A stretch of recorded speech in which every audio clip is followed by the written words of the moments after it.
Hey yo, what up? What's going on? This is the SKA CAST. I'm joined by Henry and Andrew from Sorry Sweetheart. They're going to be talking to us about their 2017 EP, 86 from Everything, their 2019 EP, It Looks Like Fun, their love for pop punk, their love for hardcore, and what they got coming up next. So originally the way I heard about this band was my homie Nate. Shout out to my homie Nate Wheeler. My homie Nate told me about Sorry Sweetheart, and I gotta say the reason why I like Sorry Sweetheart a lot is because they have a lot of personality and honesty in their music, you know, and you gotta respect that. Alright, without further ado, let's go ahead and link up with Andrew and Henry. This is Sorry Sweetheart on the SKA CAST. How you doing, man? I'm doing good. How are you? Good, man. Good. Andrew? That's me. Word, man. What do you play in the band? Guitar, and I yell at things sometimes, you know. I was watching the After Hours interview, and I was when you guys were breaking down, when you were breaking down how you put together like the riffs, you're like, oh yeah, I do the metalcore riffs and I just change it to a major key. What riff was it that you were playing, bro? Was it the Beach Bus riff or was it Grind My Gears? That was Beach Bus. Yeah, because I recognized when you were playing, I'm like, that sounds like that song, and then yeah, my last band was a metal band. It's fun, but you know, I just like playing ska because it's more fun, and people like to show up and dance and have fun. Yeah. And none of the dudes in the metalcore band get it. Not technical enough for them for some reason. Oh, hi, Henry. I saw, dude. What's up, bro? What's up? How you all doing? Yo, man, you mentioned before that you had played for other bands in the past. When I was looking through your guys' stuff, I found that you guys played in a bunch of bands out in on your area, right? I mean, I'm looking at Flagship, Cult of Skaro, Wicked Thunder, Boys of the Century, Burroughs, Denver Port Authority, and the AOKs. Yep. Is that pretty much everybody? Yeah. So, I mean, Flagship was my old metal band, Oh, nice. and those guys are cool. And, you know, it was metal, and it's hard to go about 20. You can go about 20 feet in Denver without tripping over a metal band. That's about it. Okay. So they're everywhere, and it's a pretty metal town. It's cool, you know. Just got to mix things up every once in a while. Leslie and Nate so our bass player Leslie and Nate, our trombone player, played in a group called Cult of Skaro, also just from around here. The lead singer of a local ska band, younger than Neil, Ben from Younger Than Neil around here, he actually played in Cult of Skaro with them too. So we're all pretty, you know, we all know each other pretty well from just forever. And then our drummer Zach played in the AOKs, which everybody out in the ska verse seems to be pretty familiar with, as well as like his more like pop punk, you know, project called Denver Port Authority. And then he also played in, why can I not remember what's that? What? 3 Grand.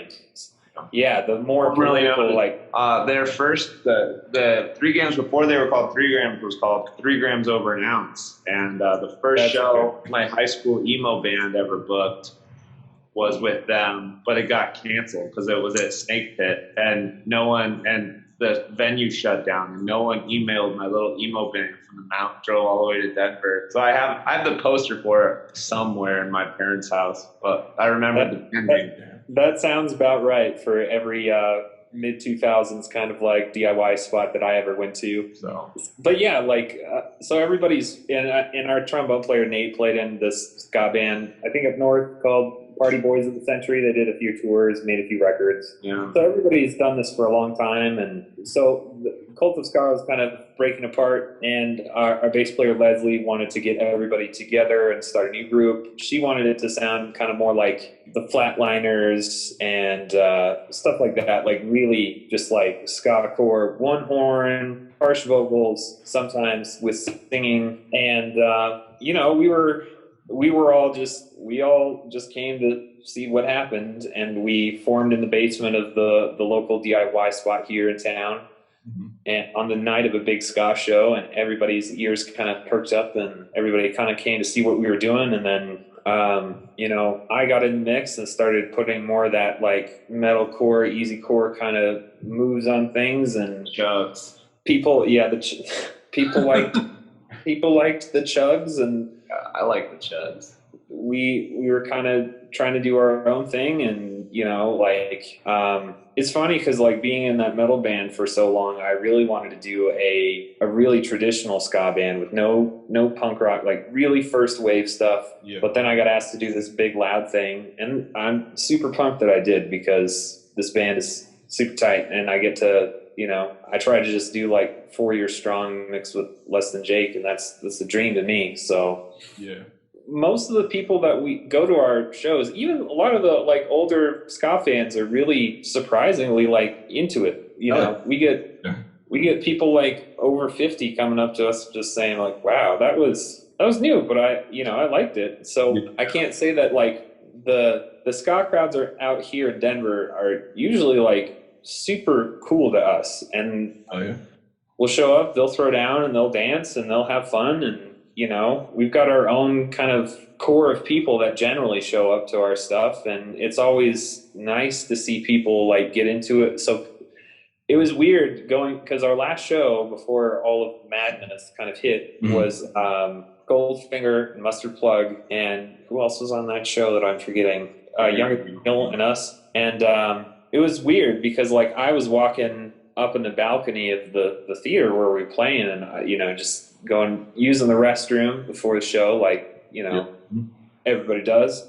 And I was just talking, and some guys were Crucial steps.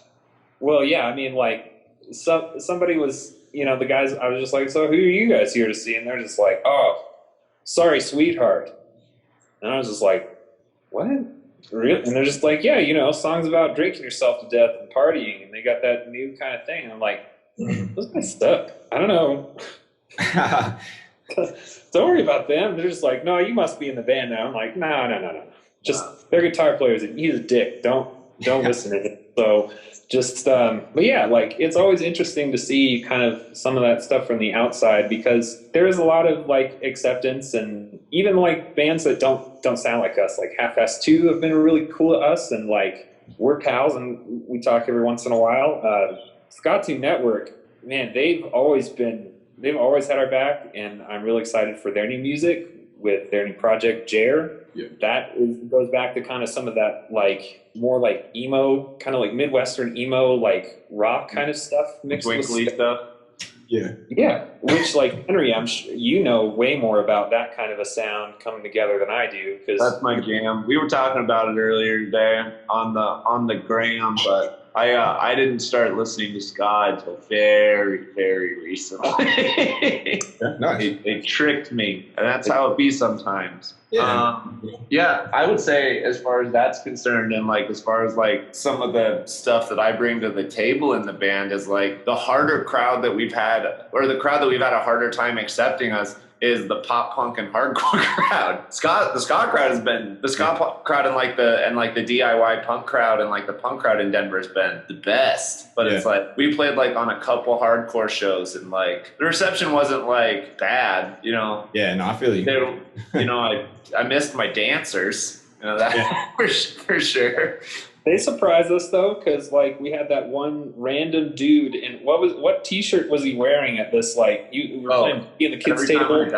He just, there's this lone dude just kind of, you know, arms crossed, just like at this ska-ish show, and you know, he was just like, oh yeah, the supervillains. We were playing with the supervillains, and I thought it was Big D and us and supervillains, right, or something. Oh, it might have been Big D. It might have been Big D. It was at the Oriental, so it was either Big D or the Supervillains, because this was pre-Millencolin. It might have been the supervillain. Anyway, it might have just been this like local show, but this dude, just lone dude, just, you know, metal mugging you pretty hard, just like. And then we started playing breakdowns, and his face just like lit up, just like, I know what to do here, and started going crazy, which was like exciting because, you know, like all the ska fans are there for ska, but you know, I come from spin kick culture. Is like the history of my shows. So I hadn't seen a spin kick at a show for a while. I was pretty excited to see one of those again. Yeah, he was thrown down pretty hard with the hardcore move, though. That was exciting for me too, because like same deal. We're the heavy boys. We bring the heavies. Yo, you know what's crazy about that? About what you said right now about spin kick culture? I feel like I feel like people should be at least like how do I say this, like prepped on spin kick culture before before shows, because sometimes like, all right, I'll give you an example. I saw long ass time ago, I saw Trash Talk and Terror open up for Suicidal Tendencies. Terror is the big one. I got my ass kicked so many times at Terror shows for standing in the wrong place. Yeah, exactly. That's nothing else. There's definitely there's a time and a place for it, you know. Definitely don't be spin kicking people that aren't. Again, the majority of my experience with the spin kick culture is getting beat up by a local straight edge gang in like the 2008 through 2011 era. Because, you know, like, Story So Far would be coming through, opening for Terror and Stick to Your Guns, because that Orange County, and I'd be like, all right, Story So Far, like my new favorite pop punk band in the scene, and I'd be standing there like freshly 21 with my little beer, and just like the straight edge bros would just come in and just fucking kick me like head go flying, just like that's fucked up. That would be, you know, that's those dudes were always out because playing in the metal band, the metal scene and the hardcore kind of scene, they were like that for some reason. Like you'd always hear about them bringing knives and guns to shows and parties and stuff. And and out here they were all homies with venue security. So like if you get in big fights, and then like the kids that they'd pick fights in would get kicked out, and it was always like, you know, I didn't mosh a lot for a lot of years just because it was like, well, I'd like to stick around for the headliner. And I don't want to get thrown out by security for getting my ass kicked. Exactly. Straight edge hardcore is a whole thing. Me and Andrew are actually both sober right now. I'm taking a year off. Nice. Starting January 1st, so that's been kind of fun. And Andrew's always kind of been the driver of the van after the shows, more or less. But so I don't know. I've been having fun saying straight edge summer all summer long, but like there's definitely, you know, I'd have to do a lot more research on the different offshoots of what that is, just based on my history with straight edge hardcore culture before I would ever seriously say that. I got you. Yeah. It's a whole thing because like for me, like I don't drink or do drugs. I like, if you need to make that choice to be a part of the group to like keep you on the right path or to feel supported, then I'm all for it. If it gives you something positive, and go do it. But you kind of have to like claim that, and it's a kind of like ritualized thing, just like today is the day. Because like I'm not straight edge because I don't claim edge. Yeah. And like that day isn't kind of memorialized in that way. So that's also like part of the culture. So like you can be not straight. You don't have to, you aren't straight edge just by not drinking. It's about the culture and the, you know, also being a part of the movement and stuff, which is cool for some. I don't personally need it, but I'm not going to necessarily knock it for somebody who wants and needs to be a part of that, because everybody wants to be a part of something. Yeah. Well, you know, I think it's probably been really, like, I'm sure the appeal of straight edge in hardcore and stuff is probably a lot. It probably has done a lot of good for a lot of kids out there. It's just, in my experience, it's you know, I get beaten up. So I mean, hey, I mean, yeah, you know, it's kind of a double-edged sword, you know, exactly like how you're saying. It's done a lot of good for a lot of people. I mean, yeah, you know, like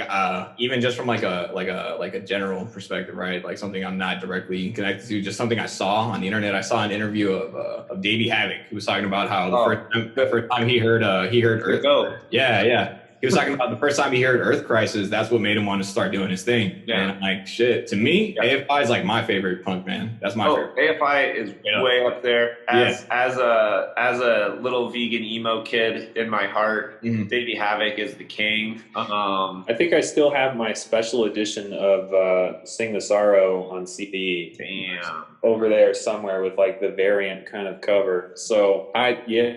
We're AFI fan. We're at least me, Andrew, and Zach are for sure. Because when I bought Zach's car, I bought our drummer's car this year, Nice. and in it was an old CD booklet, and there was like, it was just like a bunch of like Face to Face, and then it was like Sing the Sorrow and Lit, and I think like 2 Fall Out Boy CDs maybe. So Nice. and Catch 22, but it was too scratched to play, so I don't count it. That's how you know it's the good one. That's the one Yeah, exactly. that loves the most. Yeah. Infinity on High was in mid condition, so I've been listening to that a lot. Talk about an interesting band too that had like similar kind of roots to us and Henry and I, because those dudes like are metal and hardcore as fuck, you know, like, and I mean, like they even covered the Gorilla Biscuits on one of the Tony Hawk soundtracks. Well, they used to be in that band